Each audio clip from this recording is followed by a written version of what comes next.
ഇനി ഡൽഹിയിലേക്ക് Mullaperiyar dam decommission ചെയ്യണമെന്നാവശ്യപ്പെട്ട് ഡീൻ കുര്യാക്കോസ് എം പി ലോക്സഭയിൽ ഇന്ന് അടിയന്തര പ്രമേയത്തിന് നോട്ടീസ് കൊടുത്തു. അണക്കെട്ടിൻ്റെ സമീപത്ത് താമസിക്കുന്ന ജനങ്ങളുടെ ജീവൻ വലിയ അപകടത്തിലാണെന്നാണ് നോട്ടീസിൽ പറയുന്നത്. ആർ രാധാകൃഷ്ണൻ ഡൽഹിയിൽ നിന്നും വിശദാംശങ്ങളുമായി ചേരുന്നു.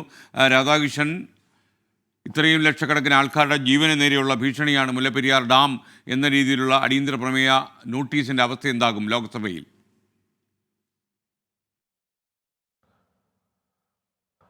എസ് കെ എൻ, ഈ കേരളത്തെ സംബന്ധിച്ച് നമ്മൾ സാധാരണ കേരളത്തിൽ വസിക്കുന്ന ജനങ്ങളെ സംബന്ധിച്ച് 5 ജില്ലകളിലെ ഏതാണ്ട് 5 ദശലക്ഷത്തോളം ജനങ്ങളുടെ ജീവന് എപ്പോഴും വെല്ലുവിളിയാണ് ഈ മുല്ലപ്പെരിയാർ ഡാം ഇങ്ങനെ നിലനിൽക്കുന്നത്. അത് ഡീകമ്മീഷൻ ചെയ്യണം എന്നുള്ളത് നിലവിലുള്ള സാഹചര്യത്തിൽ കേരളത്തിന്റെ പൊതു ആവശ്യം എന്ന രീതിയിലാണ് അവതരിപ്പിക്കപ്പെട്ടിട്ടുള്ളത്. പക്ഷേ അതിനെ മുഖം തിരിഞ്ഞ ഒരു സമീപനത്തോടു കൂടിയാണ് കേന്ദ്ര സർക്കാർ പലപ്പോഴും സമീപിക്കാനായിട്ട് ശ്രമിച്ചിട്ടുള്ളത്. അത് നിലവിലുള്ള സാഹചര്യത്തിൽ വളരെ ശക്തമായിട്ടുള്ള വിമർശനങ്ങൾക്ക് വിധേയമാവുകയും ചെയ്യുന്നുണ്ട്. പ്രത്യേകിച്ച് ഈ വയനാട് ദുരന്തത്തിന്റെ ഒക്കെ പശ്ചാത്തലത്തിലാണ് ഈ വിധത്തിലുള്ള വിമർശനം ഉയരുന്നത്.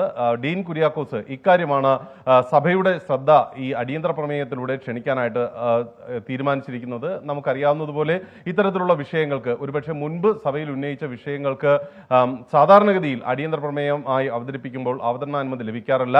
ഈ അടിയന്തര പ്രമേയത്തിന് അവതരണാനുമതി നിഷേധിച്ചാൽ പോലും ശൂന്യവേളയിൽ സഭയുടെ ശ്രദ്ധ ക്ഷണിക്കാനായിട്ട് ഇങ്ങനെ അവതരിപ്പിക്കുന്ന പ്രസക്തമായിട്ടുള്ള വിഷയങ്ങൾക്ക് അവസരം ലഭിക്കേണ്ടതാണ്. അത് ലഭിക്കുകയാണെന്നുണ്ടെങ്കിൽ നിലവിലുള്ള സാഹചര്യത്തിൽ കേരളത്തെ സംബന്ധിച്ച് കേരളത്തിന്റെ ആശങ്കകൾ അതുവഴി അവതരിപ്പിക്കാനായിട്ട് അദ്ദേഹത്തിന് സാധിക്കും. തീർച്ചയായിട്ടും ആ പ്രതീക്ഷയാണ് അദ്ദേഹത്തിന് ഉള്ളത്. അടിയന്തര പ്രമേയത്തിന് നോട്ടീസ് നൽകിയിട്ടുണ്ട്. അവതരണാനുമതി നിഷേധിക്കുകയാണെങ്കിൽ ശൂന്യവേളയിൽ ഈ വിഷയത്തിൽ സഭയുടെ ശ്രദ്ധ ക്ഷണിക്കാനാകും എന്നാണ് അദ്ദേഹം കരുതുന്നത്. സർക്കാരിന്റെ ഭാഗത്ത് നിന്ന് ഈ വിഷയത്തിലെ ഒരു നിലപാട് അത് എന്താണ് എന്നറിയാൻ കൂടി ഈ അവസരം ഉപകരിച്ചേക്കും. S K.